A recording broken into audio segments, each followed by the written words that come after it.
नमस्कार, मैं हूँ मनविंदर। आप सभी राष्ट्रवादियों का एमबीएन नेटवर्क में एक बार फिर से बहुत-बहुत स्वागत है। तो बात होगी कॉकरोचों पर हिट के लिए अब अमित शाह आर-पार के मूड में हैं। फुल सिक्योरिटी, सीआरपीएफ की 20 कंपनियां तैनात हैं, लेकिन सबसे बड़ी बात यह है, शाह ने कॉकरोचों के तार कहाँ-कहाँ जुड़े हुए हैं, वो नेटवर्क, वो असली खिलाड़ी पकड़ लिया है। वो खिलाड़ी आपको चौंका देगा। दूसरे, अब इस मामले में एनआईए की एंट्री हो गई है, क्योंकि जांच के लिए दिल्ली हाई कोर्ट तत्काल जनहित याचिका सुनने के लिए तैयार हो गया है। एक और बड़ा अपडेट है, दिल्ली पुलिस को अमित शाह ने खुली छूट दे दी है। एनएसए का पर्चा ठोका जाएगा। गृह मंत्रालय ने एक बड़ा आदेश भी दिया है कि जंतर मंतर के 1.5 किलोमीटर के दायरे में शाम 4 बजे से आधी रात 12 बजे तक मोबाइल इंटरनेट सेवाओं को पूरी तरह से बंद रखा जाएगा। लेकिन एक बात मुझे चौंका रही है, हैरान कर रही है। शुक्रवार को देशव्यापी आंदोलन अभिजीत दीपके ने कॉल किया है, लेकिन इसके लिए शुक्रवार का दिन ही क्यों चुना गया है? और भी कई अपडेट्स हैं। जल्दी से आप वीडियो को लाइक कर लीजिए, चैनल को सब्सक्राइब कर लीजिए एंड जब आप चैनल को सब्सक्राइब करते हैं तो ऑल का बटन हिट कीजिए। मेरे साथ जुड़ चुके हैं रितेश कश्यप जी राष्ट्र समर्पण से। रितेश जी, बहुत बहुत स्वागत है। नमस्कार। नमस्कार। रितेश जी, अमित शाह जी ने सीजेपी आंदोलन का असली खिलाड़ी पकड़ लिया है, जिसकी किसी को भनक भी नहीं थी। इस पर भी चर्चा करेंगे, लेकिन अब ये बात भी कहीं ना कहीं इस्टेब्लिश हो रही है कि विदेशी फंडिंग का खेल खेला जा रहा है। मोदी सरकार देखिए एक तरफ एफसीआरए बिल ला रही है और अब इस मामले में एनआईए की एंट्री हो गई है, क्योंकि एनआईए जांच करे इसके लिए दिल्ली हाईकोर्ट इमीडिएटली जनहित याचिका सुनवाई के लिए तैयार हो गया है। तो कैसे देखते हैं, आज सुनवाई होनी है। देखिए, सबसे पहली बात तो ये है ना, जैसे आपने बोला कि असली खिलाड़ी को पकड़ लिया गया है, तो असली खिलाड़ी यही लोग हैं जो विदेशी फंडिंग आ रही है। और विदेशी फंडिंग का जो तरीका है ना, इस बार फंडिंग के तरीकों में बहुत सारे बदलाव देखने को मिले हैं। तो अब ऑब्वियसली सी बात है, जब इस बार डायरेक्ट पैसे नहीं आ रहे हैं। डायरेक्ट पैसे कैसे आ रहे हैं कि अगर आप उनके यहाँ जा करके वीडियो बनाते हैं तो आपके खाते में पैसे आएंगे एक पर वीडियो के हिसाब से, अगर उनके फेवर में आप वीडियो बनाते हैं तो। ये चर्चा हो रही है। सवाल ये उठता है, और उठना भी चाहिए, कि एक साधारण घर का लड़का खुद को बोलता है कि हम बहुत ही साधारण घर के लड़के हैं, अभिजीत दीपके, विजय दहिया, आशुतोष रंका, ये सारे लोग बोलते हैं कि मैं बहुत साधारण घर का लड़का हूँ, छात्र हूँ, मेरी तो नौकरी भी नहीं है। मतलब वो बेरोजगार है कुल मिलाकर। वांगचुक इकलौता है जो कुछ कामगार है, काम करता है, कहने को कि भैया वो बहुत बड़ा साइंटिस्ट अपने आप को कहता आया है। तो वांगचुक के पास भी अभी बहुत दिनों से एफसीआरए वाला पैसा आ नहीं रहा है। तो कुल मिलाकर के ये सवाल तो उठेगा ना कि आखिर ये फंडिंग कहाँ से ला रहे हैं, खाना कैसे खिला रहे हैं अपने सारे मित्रों को, कैसे रोज बर्गर खा रहे हैं, कैसे रोज हॉट डॉग खा रहे हैं, और माने हर दिन कैसे टेंट प्लांट लग रहा है, कैसे लोग आके डफली बजा रहे हैं, सारी व्यवस्थाएं कैसे हो जा रही है, ये सब कुछ अचानक से कैसे हो जा रहा है। तो ये यही से सवाल मन में शंका घर करता है कि आखिर कोई ना कोई तो इनके बैक पीछे है।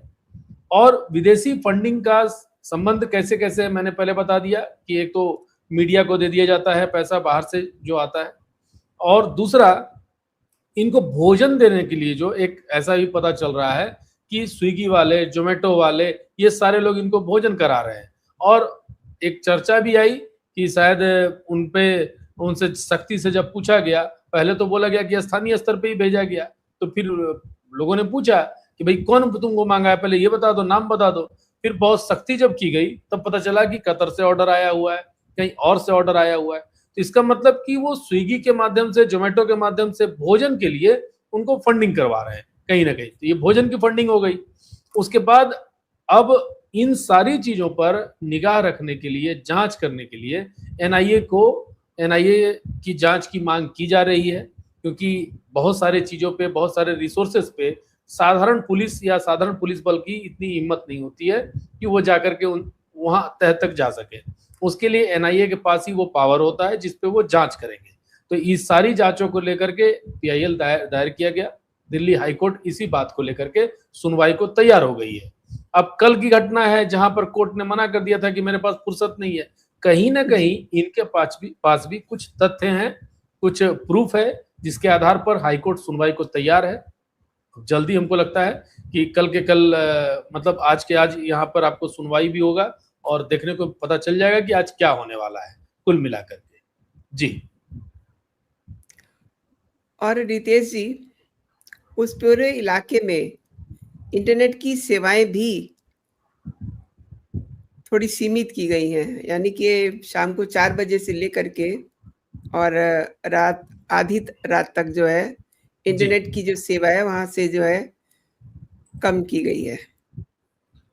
तो क्या है ना कि इसमें 2-3 बातें हम आपको बताते हैं। मैंने ये गृह मंत्रालय ने ये एक आदेश पारित किया है। जी जी जी। और ये आदेश इसलिए पारित हुआ है क्योंकि सिक्योरिटी थ्रेट तो था ही वहां पे। लेकिन क्या होता है ना कि नकल करने के लिए भी अकल की आवश्यकता पड़ती है। पेपर लीक की बात हो रही है, युवाओं के साथ खिलवाड़ करने की बात हो रही है, लेकिन इसी दौरान ऐसी चीजें भी देखने को मिल रही हैं जो सच में लोगों के लिए सोचने के लिए है। इंटरनेट सेवाएं बंद की गई हैं, क्या मैसेजिंग बंद हो गया है? ये भी एक बड़ा सवाल है। क्या वहां पर अब इस तरह की घटनाएं नहीं घट रही हैं, लोगों को संदेश नहीं पहुंचाए जा रहे हैं, लोगों को सूचनाएं नहीं प्राप्त हो रही हैं? तो ये पूरी तरह से गलत है। वहां पर सूचनाएं प्राप्त हो रही हैं इंटरनेट बंद होने के बावजूद। 1.5 किलोमीटर के दायरे में इंटरनेट बंद कर दिया गया है, लेकिन इन लोगों ने एक अलग ही रास्ता इख्तियार कर लिया है। ये लोग बार बार बोल रहे हैं ना कि हम नेपाल बना देंगे, हम बांग्लादेश बना देंगे, हम श्रीलंका जैसा कर देंगे, हांगकांग जैसा कर लेंगे। तो ये सारी चीजें ये कैसे, किस आधार पर बोल रहे हैं? तो जिन जिन टेक्नोलॉजी का उपयोग इन जगहों पे हुआ है, क्योंकि इंटरनेट का उपयोग यहाँ भी बंद किया गया था, लेकिन यहाँ फिर भी उस टेक्नोलॉजी का उपयोग किया गया। हालांकि जब मैं अभी बताने जा रहा हूँ ये बड़ी गंभीर बात है। आपको बता देते हैं कि इंटरनेट बंद होने के बावजूद वहां पर एक ब्लूटूथ के माध्यम से चलने वाला ऐप का उपयोग हो रहा है। इस बात पर भी अब पुलिस जांच में लग गई है, जुट गई है। और उस ऐप का उपयोग जो है वो आपराधिक गिरोह, हालांकि वो इलीगल नहीं है अभी तक, लेकिन आपराधिक गिरोह भी इस ऐप का उपयोग करते हैं। विशेष तौर पर कई आंदोलनों में इसका उपयोग हुआ है और कई जगहों पर परीक्षा में चोरी करने कराने के लिए भी इस ब्लूटूथ ऐप का उपयोग होता है। इसको ब्रीचफाई या इसको ऐसे कुछ नाम है इसका। अब आप सोचिए कि युवाओं को हम पेपर लीक, पेपर में नकल और इन सब चीजों को लेकर के हम उनको बता रहे हैं कि भाई ये गलत हो रहा है भारत सरकार में, लेकिन कहीं ना कहीं युवाओं को हम उस चीज का वो टूल उनके हाथ में दे रहे हैं जो संगठित अपराधियों के पास रहता है, गिरोह के पास होता है, आतंकवादियों के पास होता है, और हम उसके माध्यम से मैसेजिंग खेल रहे हैं। और आपको हम बता रहे हैं कि हांगकांग में इसके बाद आपराधिक संगठनों ने, हांगकांग में जब आंदोलन हुआ था तो उस ऐप का उपयोग वहां के आपराधिक संगठनों ने किया था। तो और सबसे बड़ी बात बताते हैं और खतरनाक बात बताते हैं, इस ऐप का उपयोग जब आप करते हैं, जैसे इंटरनेट का उपयोग करते हैं, फोन का उपयोग करते हैं, तब तो कम से कम ये पता चल जाता है कि ये नंबर कहाँ से था, आईपी एड्रेस क्या था, सब कुछ पता चल जाता है। लेकिन जब ब्लूटूथ ऐप का उपयोग करते हैं तो उसका कोई ट्रेल नहीं मिलता है। और ये जैसे ही इस ऐप का उपयोग करेंगे वहां पर एनआईए के लिए, पुलिस के लिए या जांच सुरक्षा एजेंसियों के लिए बहुत बड़ा सरदर्द शामिल हो जाएगा। मुझे तो लगता है कि अगर ऐसा है तो इंटरनेट चालू रख देना चाहिए, इस ऐप को नहीं उपयोग होने देना चाहिए वहां पे, नहीं तो इनके लिए, भारत के लिए खतरे का एक सिंबल है, मुझे लगता है, ये मेरा मानना है। जी।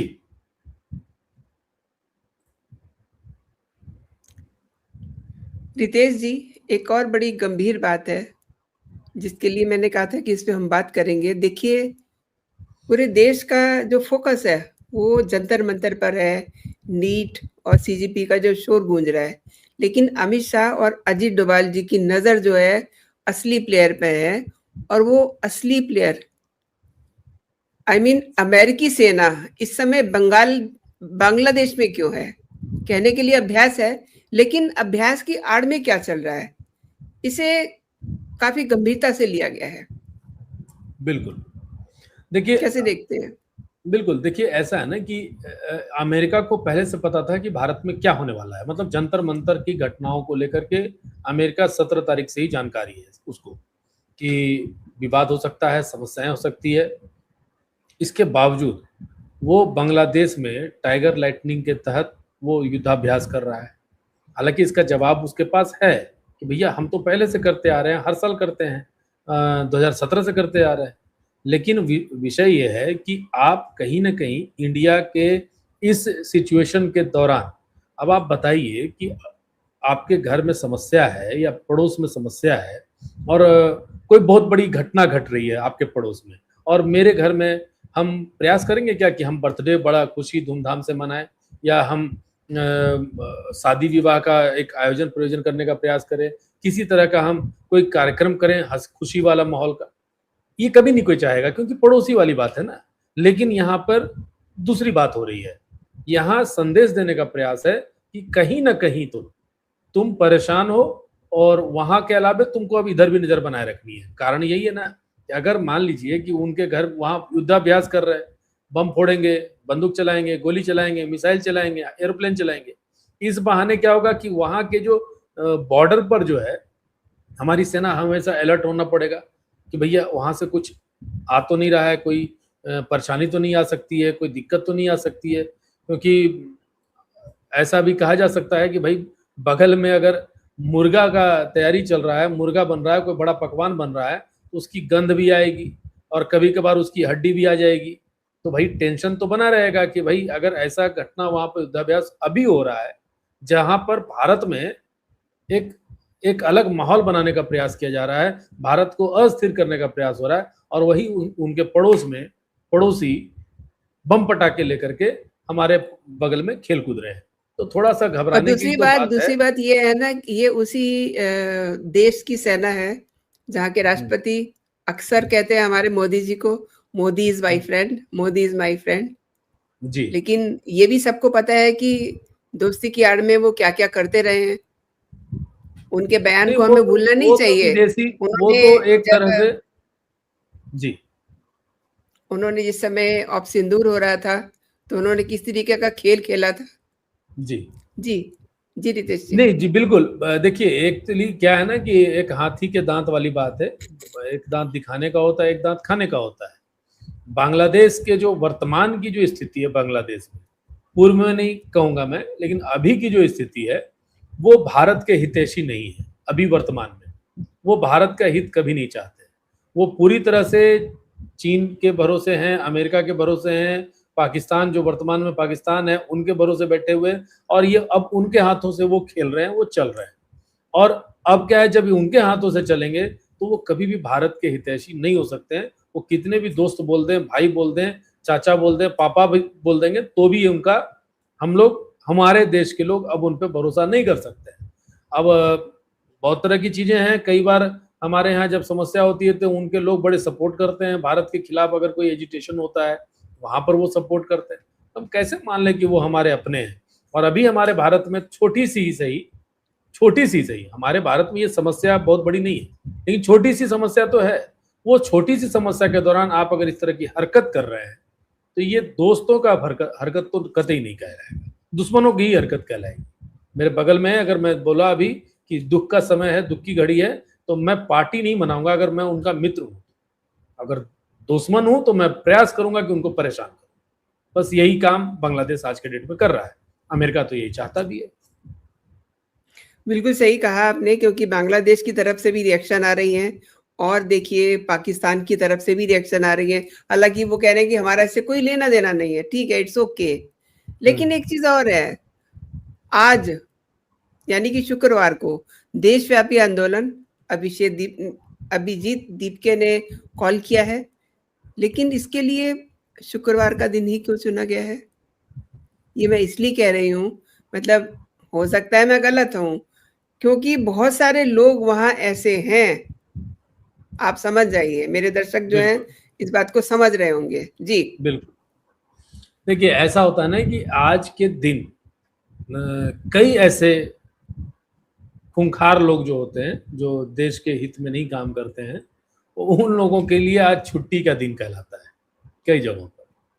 और वो लोग खुल करके आते हैं और उस दिन वो लोग माने एहसान चुकाते हैं ऊपर वाले का, और उसके आधार पर, और वो लोग बड़े अच्छे गेंदबाज होते हैं, पत्थर उत्थर बहुत अच्छे से फेंकने के लिए उनके पास हुनर होता है। शायद ये भी एक रीज़न होगा कि आज के दिन वो चुने, और आज के दिन उन्हें शायद सबाब मिले जो ये काम करेंगे, इस तरह की हरकत करेंगे। तो आपने सही पकड़ा है कि ये आज के दिन चुनने के पीछे भी वही रीज़न है, जो आपके दर्शक या हम जो बात बोल रहे हैं वो बात समझने वाले समझ चुके हैं। तो ये मंशा समझने की बात है, सिर्फ इरादा समझने की बात है। इनका जो इंटेंशन है ना, वो इंटेंशन ही कभी बच्चों के लिए रहा ही नहीं। ये कभी बच्चों के हितैषी कभी रहे नहीं। इनके मन में, आप अगर बच्चों के हितैषी की बात कर दें, आज की बात कर देते हैं, आज तो कुछ ऐसा नहीं हो रहा है। मैं कल की बात कर रहा हूँ, मेरे एक परिचित वहाँ गए, वहाँ सोचे कि देखते हैं क्या है स्थिति, और जाने के बाद वो पत्रकार नहीं है, वो एक आम आदमी है, और किसी विचारधारा से नहीं, वो दोनों तरफ से अभी देखने को बात कर रहे थे। लेकिन वो भी जा करके आए, बोले कि भाई जी ऐसा है ना कि वहाँ पे प्रोटेस्ट के नाम पर दिन रात गाली दे रहे हैं, ऊट पटांग मोदी के खिलाफ नारे लगा रहे हैं, इनका उद्देश्य कहीं से भी नहीं लग रहा है, और इतने गंदे गंदे गालियों की पोस्टर वहां पे दिखा रहे हैं। वो आप मतलब क्या है कि हम बोल नहीं सकते हैं, और बोलना हम लोगों को शोभा नहीं देता है ये सब चीजें। तो कल्पना कर लीजिए कि वो ऐसे स्टूडेंट होते हैं क्या, वैसे स्टूडेंट मतलब मीडिया में आकर के गाली देंगे, और कहाँ से वो स्टूडेंट के लिए ये लोग बात कर रहे हैं। इसीलिए मुझे नहीं लगता है कि ये लोग, इनकी जो स्थिति है आने वाले दिनों में और बेहद खराब होने वाली है। तो समस्या हमने बोला था ना कि छोटी सी है भारत के लिए, और इनके लिए बड़ी समस्या होने वाली है। ये लिख के ले लीजिएगा, आने वाले दिनों में दिख जाएगा ये। आपने सही कहा, क्योंकि जो पापा की परियां हैं उन्होंने तो जी मतलब क्या कहें उनको, सारी हदें उन्होंने क्रॉस कर दी हैं। मोदी जी को गाली तो दे ही रही हैं, लेकिन अपने शरीर को भी दिखा रही हैं, और वो बिल्कुल। शब्दों का प्रयोग कर रही हैं जो मतलब शायद से आप किसी लड़के को भी सुने तो आपको अच्छा नहीं लगेगा। और लड़कियां इस तरीके के भद्दी बातें बोल रही हैं, बहुत ही मतलब शर्मनाक सीन वहां इस समय बना हुआ है। एंड जो और आपने बात की है कि जी वो उस कम्युनिटी की बात करती हैं, वो उस विचारधारा की बात करती हैं कि भैया डोंट जज मी ऑन जेंडर, डोंट जज मी दिस, डोंट जज मी दिस। मैंने ये सारी बातें वो करेंगे, बड़ी बड़ी बातें वो करेंगे। भैया तुम मुझे मेरे कपड़ों से नहीं जज कर सकते हो, मेरे जेंडर पे जज नहीं कर सकते हो। एक लड़का लड़की बन के आ जाता है, एक लड़की लड़का बन के आ जाती है। मैंने ये सारी चीजें वहां नौटंकी चल रही है। और आज जो गालियां दे रहे हैं, माँ की गालियां दे रहे हैं, माँ भी तो किसी की मतलब महिला ही है ना, कहीं रितेश की। जी, माँ बहन की गालियों को एक तरफ रखिए, वो जो शब्द यूज कर रही हैं, जी मतलब जी मैं उनको सुन के हैरानगी होती है। वो जरूर कहीं से उन्होंने इसकी ट्रेनिंग ली है, जहाँ उन्होंने कुछ ऐसा देखा है। और देखिए, अब अपने मोटा भाई जो हैं, उन्होंने पुलिस को पूरी छूट दे दी है, और जी आराम से एनएसए भी ठोका जाएगा। जरा स्क्रीन पे दिखा देते हैं दर्शकों को कि जी क्या एडवाइजरी जारी हुई है, नोटिफिकेशन क्या जारी हुआ है। जी हालांकि मैं इस नोटिफिकेशन के लिए मैं बता दूं कि इस पर पुलिस ने अपनी अपनी प्रतिक्रिया, दिल्ली हाँ, पुलिस ने दे पुलिस ने दी। भी अपना प्रतिक्रिया हाँ, दी है, लेकिन अपनी उसको मैं प्रतिक्रिया स्पष्ट की है।